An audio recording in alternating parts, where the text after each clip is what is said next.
जोहार साथियों, मैं मुकेश विरुआ। झारखंड और महाराष्ट्र में विधानसभा चुनाव की तारीखों का ऐलान हो गया। जिस देश में सत्ताधारी पार्टी भाजपा एक देश एक चुनाव का दम्भ भरती है और झारखंड जैसे छोटे राज्य में 2 चरणों में चुनाव कराती है, इसे ऐसा लगता है कि भाजपा चुनाव तारीखों के ऐलान में भी राजनीति कर रही है। आइए आज हम इसी को समझने की कोशिश करते हैं। महाराष्ट्र में 288 सीटें हैं और एक ही चरण में चुनाव है, जबकि झारखंड में सिर्फ 81 सीट है, लेकिन चुनाव 2 चरणों में है। एक दिन पहले ही झारखंड भाजपा के चुनाव सह प्रभारी हिमंता बिस्वा शर्मा ने आज के दिन चुनाव के तारीखों का ऐलान होने की बात प्रेस में बात करते समय कह दी थी, जिससे झारखंड मुक्ति मोर्चा ने आरोप लगाया कि चुनाव आयोग भाजपा की कठपुतली है। जेएमएम नेता मनोज पांडे ने हिमंता बिस्वा शर्मा पर यह आरोप लगाया कि हिमंता बिस्वा शर्मा के अनुसार आज चुनाव की घोषणा होने वाली है, और वही हुआ भी। इससे तो लगता है कि चुनाव की तारीखें भाजपा के कार्यालय में तय की गई थी और उसका ऐलान करने के लिए चुनाव आयोग को प्रेस नोट दिया गया था। राजनीति में लेवल प्लेइंग फील्ड बोलते हैं। इसका मतलब ये हुआ कि सभी पार्टियों को एक समान अवसर चुनाव लड़ने को मिलना चाहिए। महाराष्ट्र में 288 सीट है, तो वहाँ इंडिया गठबंधन कई चरणों में चुनाव कराने की बात चुनाव आयोग से कही थी। उसका कारण यह है कि उद्धव ठाकरे की शिवसेना, शरद पवार की पार्टी एनसीपी और कांग्रेस, ये लोग चाहते थे कि अलग अलग चरणों में यदि चुनाव होते हैं तो उनके पास उपलब्ध नेताओं के द्वारा चुनाव प्रचार करने में सुविधा होगी, क्योंकि उनके पास स्टार प्रचारकों की सीमित उपलब्धता है, खासकर ठाकरे और पवार की पार्टी के लिए।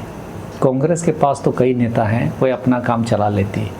एक ही तारीख को चुनाव कराने से खासकर ठाकरे और पवार की पार्टी को मतदाताओं के पास पहुंचने के लिए अपने सीमित नेताओं के माध्यम से ही प्रचार करना पड़ेगा, जबकि बीजेपी के पास नेताओं की कोई कमी नहीं है और वह अपना प्रचार जोर शोर से कर सकेगी। इसी कारण से विपक्षी पार्टी वहां पर कई चरणों में चुनाव कराने की बात चुनाव आयोग के साथ मीटिंग में कही थी। लेकिन चुनाव आयोग आज के समय में हम सभी जानते हैं किसके इशारे पर काम करती है। ये तो हुआ महाराष्ट्र का। अब झारखंड को अगर देखें तो 2019 में विधानसभा चुनाव 5 चरणों में हुआ था। जी हाँ, 81 सीट के लिए 5 चरणों में चुनाव हुआ था, जबकि उस समय फुल मेजॉरिटी की भाजपा की सरकार झारखंड में थी। उसके बावजूद भारतीय जनता पार्टी उस चुनाव में बुरी तरह हार गई। जिस राज्य में 2019 में 5 चरणों में 81 सीट के लिए चुनाव कराया गया था, उस झारखंड राज्य में इस समय सिर्फ 2 चरणों में चुनाव क्यों करवाया जा रहा है? यहाँ भी भाजपा की वही राजनीति है।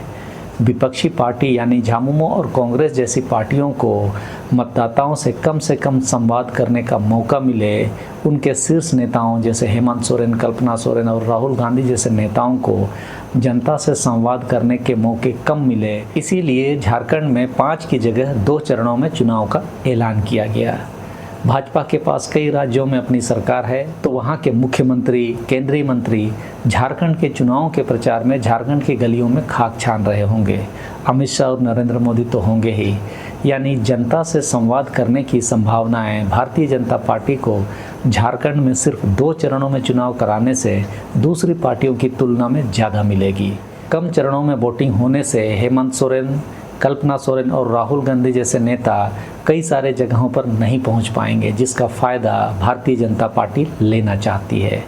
उसी कारण से झारखंड में सिर्फ 2 चरणों में चुनाव संपन्न कराया जा रहा है। ये तो हुआ अभी की हकीकत। एक कारण और भी है, वह है नरेंद्र मोदी की छवि का धूमिल होना। आज के समय में नरेंद्र मोदी चुनाव जिताने के लायक नेता नहीं रहे। पहले क्या था कि उनकी छवि चुनाव जिताने वाले नेता की थी और भारतीय जनता पार्टी उन्हें भी जगह जगह पहुंचाना चाहती थी, लेकिन इस समय परिस्थितियां पलट चुकी है। उनके भाषणों में आज के समय में कोई धार नहीं है, लोग उनकी बात भी सुनना नहीं चाहते हैं। वैसे में चुनाव को ज़्यादा दिन खींचना भारतीय जनता पार्टी के लिए भी नुकसानदेह है। जिस तरह से हरियाणा में ईवीएम मशीनों में बैटरी का चार्ज मतगणना के दिन 99% दर्ज किया गया, उसको देखते हुए सोशल मीडिया एक्स पर कई सारे मीम्स भी आने शुरू हो गए। जैसे एक मीम्स है कि 20 नवंबर को चुनाव समाप्त होगा, 21-22 नवंबर को ईवीएम की बैटरी 99% की जाएगी, या 99% मतलब ईवीएम बदली जाएगी।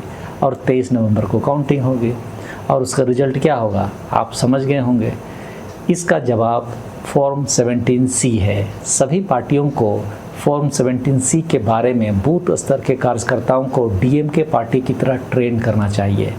यदि फॉर्म 17C का संग्रह युद्ध स्तर पर और सभी बूथों से हो जाए तो निश्चित रूप से ईवीएम की गड़बड़ी रोकी जा सकेगी। लोकसभा चुनाव में डीएमके ने अपने सभी बूथों से फॉर्म 17C का संग्रह किया था और वहां का रिजल्ट भाजपा 0 थी। चुनाव जीतने का एक और हथकंडा भाजपा इस्तेमाल करती है, वह है अपने विरोधियों पर केंद्रीय एजेंसियों को लगाना। आप देख सकते हैं हेमंत सोरेन के एक मंत्री के ठिकानों पर ईडी ने छापा मारा। उपरोक्त मंत्री ने न्यूज़ चैनलों को इंटरव्यू देते हुए स्पष्ट किया कि उसे भाजपा में शामिल होने का लगातार दबाव दिया जाता रहा है।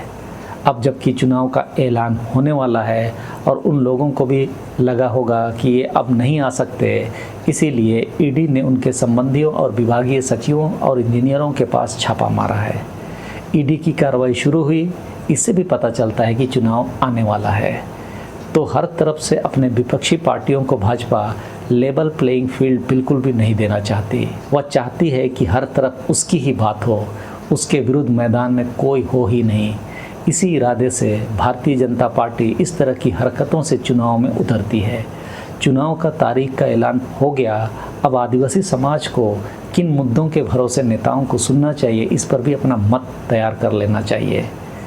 कौन सी बातें जुमली हैं और झूठी है और कौन सही है, इसका मंथन सभी आदिवासी समाज में ज़ोर शोर से शुरू हो जाना चाहिए। मेरा तो मत है कि जो भी नेता चुनाव में खड़े हैं उन सभी को संबंधित ग्राम सभाओं में आमंत्रित करके उनका राय लिया जाना चाहिए और जिस नेता के मुद्दों से ग्राम सभा सहमत होगी उसको एकमुश्त वोट दिया जाना चाहिए।